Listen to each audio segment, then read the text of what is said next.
কারণ হয়ে দাঁড়ায়। এই যে কোষের যে অন্যান্য অঙ্গাণুগুলাকে যে লাইসোজোম যে মেরে ফেলে এটাকে কি বলে? অটোফ্যাগি বলে।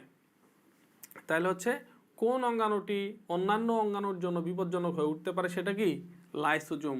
কারণ লাইসোজোমের ভিতরে যে এনজাইমগুলো থাকে খাদ্যের অভাব হলে সেই এনজাইমগুলো বেরিয়ে এসে কেন বলা হয় একটা কোষের মধ্যে রাইবোজোমের ভিতরেই কি কয় প্রোটিন তৈরি হয়।